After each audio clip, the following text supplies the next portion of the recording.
Good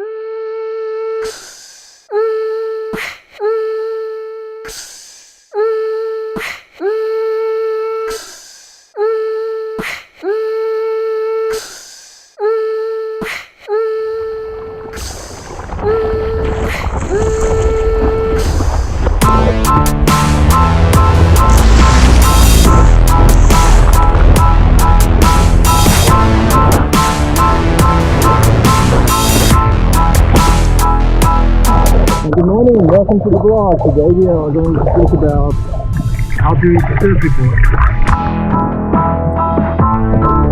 So there are a bunch of websites you can go to read the surf forecast, including windguru.com, windfinder.com, surfline.com, surfforecast.com, and my all-time favorite, magicseaweed.com. I like magicseaweed.com because I've been using it for so many years. I've got like used to the layout, and I also find it the most accurate.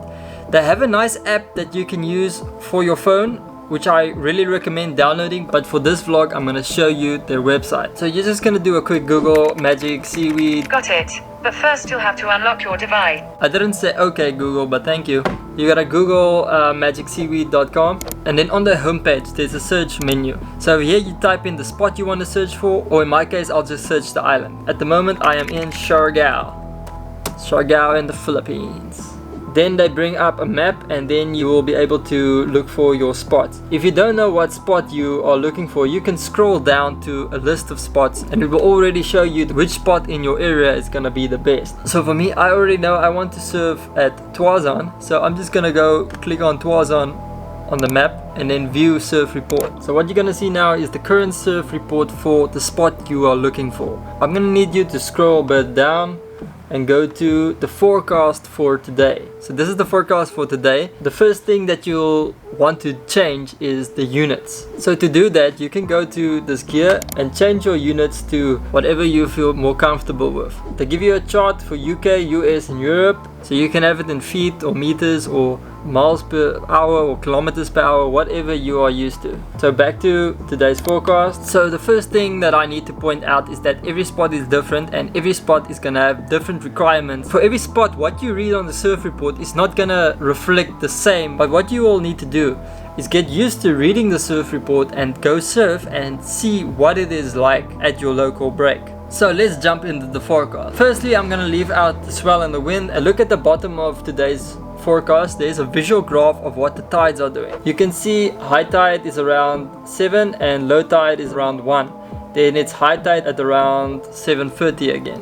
On the left they show you the specific time of when is high tide and low tide. So low tide was at 1 AM this morning, that's the same as over here. High tide was at 7 this morning, that's this one over here. Low tide is at 1:18 PM this afternoon, and then high tide is around 7:30 PM. So the reason I'm saying every spot is different, you will need to figure out what your spot needs to be good to surf with. Some spots need a very high tide, some spots you can surf only at low tide, some spots you can surf high tide or low tide. So it just depends on what your spot is doing. If you don't know the spot and you would like to know what's the best conditions for the spot, I made a video about that, so you can click over here to check that out. So now you know when the tide is best to go surfing. On the right of your tides, there's some sunrise and sunset times for you to gauge what time you should set your alarm. Maybe you want to go on like a dawn patrol mission and you want to know when is the best time to be at the beach, but you don't want to be there when it's dark. Or you want to go for a sunset mission, but you want to surf at least like 2 hours before the sun sets.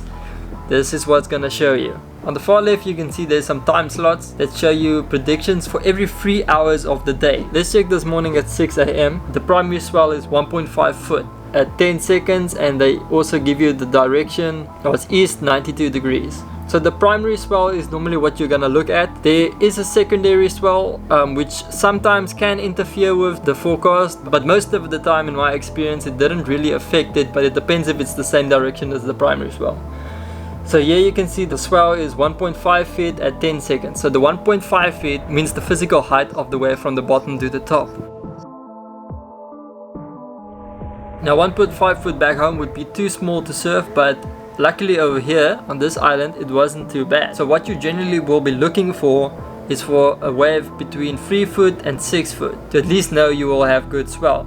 and anything above 6 foot I would be really excited about. Then you get the swell period that's always measured in seconds. So what this means is this is the time between the waves. When the first wave passed, how long does it take until the next wave passed? But what's important that this tells us is the quality of the wave. So the higher the period of the swell, the better quality of wave you get. So let's say you have a period under 4 seconds. This is normally called a wind generated swell, which is not very great for surfing. So you would like something around 6 seconds to 13 or 14 seconds. Everything above 4 seconds is considered ground swell. Ground swell is the kind of swell that you need for surfing. Those waves are also thicker. That is why they have a lot more energy to release on the beach. And then you have the direction. This is just the angle that the wave is coming from. So that's just dependent on what your spot needs to work. Okay, and then on the right there's green and yellow arrows. These arrows show you the wind. Wind is a very important factor in surfing, so you would normally want the lightest possible wind, or you want something that's offshore. If there's a very light wind or it's offshore, this will normally be green.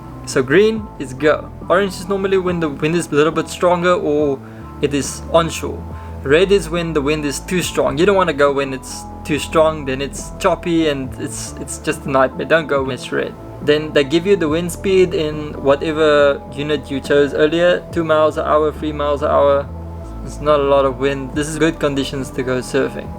And then they give you some weather stuff, the sunny and temperature and the probability. This shows you how accurate the forecast will be. So this is a lot of information I gave you now, but the main thing that you would want to look at is in swell rating, where they give you the stars. Sometimes I just glance over and look at the stars because the stars takes everything I told you into account. So here you can see the best time to go surfing today is between 9 AM and noon. The only thing this does not take into account is the tides. That's why I started with the tides. The stars only take into account the wave size, the wave quality, and the wind. So you need to check when is the best time for the tide that works for your spot, and when is the swell rating the best for your spot. Okay, so now you know when is the best time to go surfing today. So what if you want to know something more further in advance? Then you scroll down and you will see for the next 7 days Magic Seaweed gives you a forecast. So then you just use all the principles that I showed you for the day's forecast to determine when is the best day of this next week to go surfing. But the thing you need to keep in mind is this last column where it shows you the accuracy of how probable it is that this forecast will be accurate. Normally the further you look in advance, the less accurate it's gonna be. It's the same for any forecast. Like if you check the weather and it says 7 days from now it's gonna rain, it's probably gonna change. Same with this. This is not 100% accurate, but it more or less gives you an idea. And then the last thing that you need to know, when is the best time of year to go surfing? For that you go all the way to the top and you click on seasonal. So in the seasonal report, it will take all the data it gathered over the years and it will tell you what is the consistency of the swell. So you don't want to look at wind swell, we want ground swell. That is the green bar here. So the best time to surf over here is from October to January. It gives you a monthly overview of all the information I covered, but what you want to look at is the consistency, because you don't want to travel to like an island over here and then you stay there for a week or two and there's no waves. You want to go on a month that it's the most consistent time to be surfing over there. See, January is 96% consistent and August is 1%, and I can agree with that. August was not very good to surf.